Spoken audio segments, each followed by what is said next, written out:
Hey everybody, Jessica / DK here for the Shuckit list.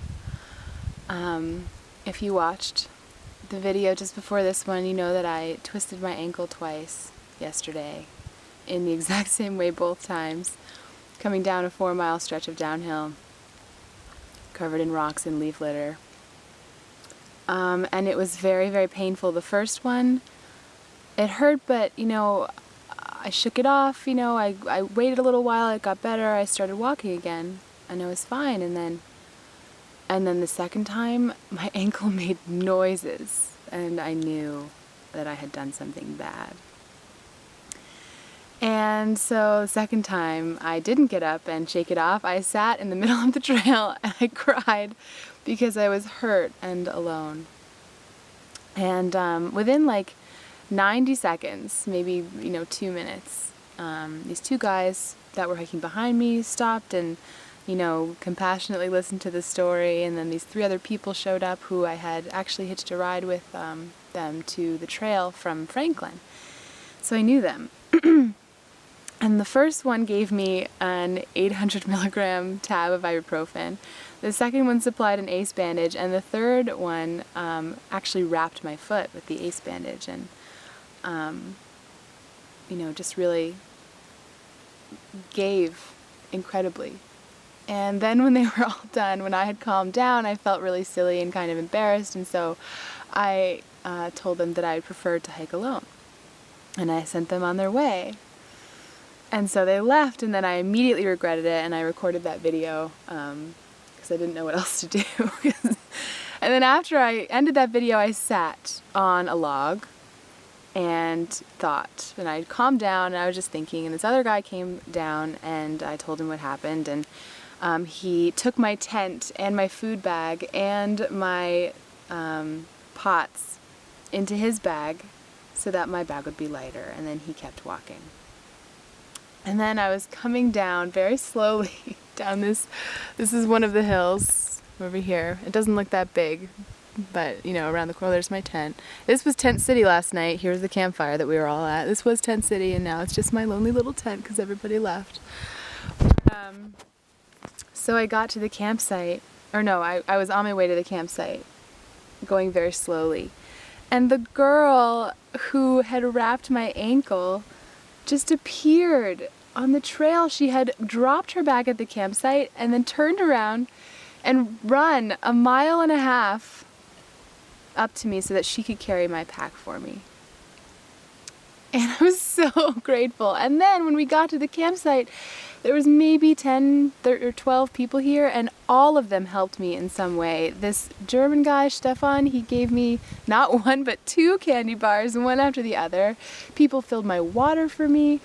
The guy that I met at the top of Chihuahua Bald, who was the guy in the video whose dog that I was playing with and I lost his steak, he made this delicious fried egg sandwich. It was like a grilled cheese but with no cheese in it, and it had fried egg and scallion and tomato and pesto of all things, and he gave me half of it. And it was the most delicious thing I've eaten out here. It was so delicious. And people offered me every conceivable kind of drug of pain reliever known to man. And they took care of me like I was their own, even though half of them I had never met before, and even though I had been feeling a sort of loss of community that I felt with the original people that I had met and spent those first 2 weeks with. I was missing them and feeling like I wish I hadn't taken 2 days in Franklin to tie up all those loose ends, because now they're like 40 miles ahead of me. But this experience, even though my ankle is pretty swollen, you can't really tell right now, but it's anyway, you don't want to get too close to my foot. But even though it hurts right now, and it really sucked, I learned a couple valuable lessons. And one is that I was subconsciously trying to make up miles to get up to close the distance between me and my original group of friends. including my brother. And what I realized is that I don't have to do that. I don't have to make the mileage that is so important to my brother. What I have to do is to hike my own hike and do what I want to do. And I don't have to rush it, really. You know, the one reason that I had to rush it is shifting right now. And so, you know, I don't have a definite date that I have to be done. And so I have to hike my own hike. And that's a very liberating realization. And I owe that in part to Shelter Stew, the guy that I met at the top of Chihuahua Bald, because he's going like 5 miles a day because his pack is like 70 pounds. It's full of, you know, he's a cook, so he wants to bring all this great food, and he has a dog, and he brings steaks for the dog. Anyway, his pack is 70 pounds, and he goes like 5 miles a day, and he just picks a spot that he thinks is beautiful and sets up his hammock and hangs out. And so I spent an hour with him at the top, and it was just really, this is before I sprained my ankle. It was just really a nice lesson in that, you know, you have to hike your own hike. And so that was liberating. And on top of that, what I realized is that there's a weird mix of independence and community on the trail. And so you have everything that you need on your back until you don't. Until you fall and sprain your ankle, and, you know, you don't have an ACE wrap, and you don't have, you know, that painkiller and whatever.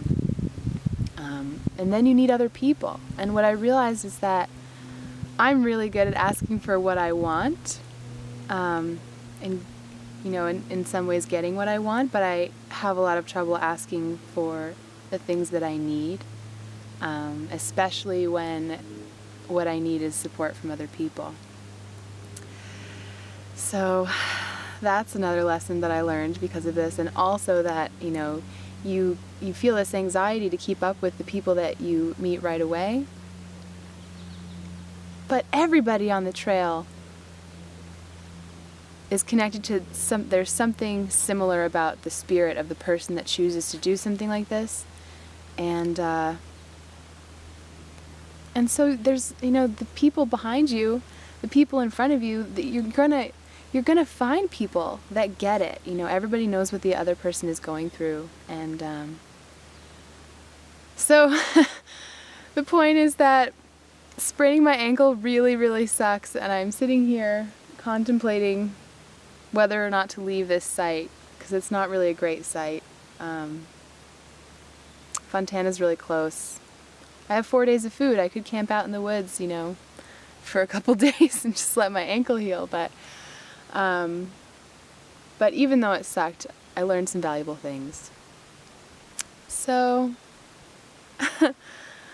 I don't know what I'm gonna do, but it's gonna be okay. My ankle will heal. I didn't break it, and so I'm gonna take it one step at a time, like always. So wish me luck. That's it. See you next time.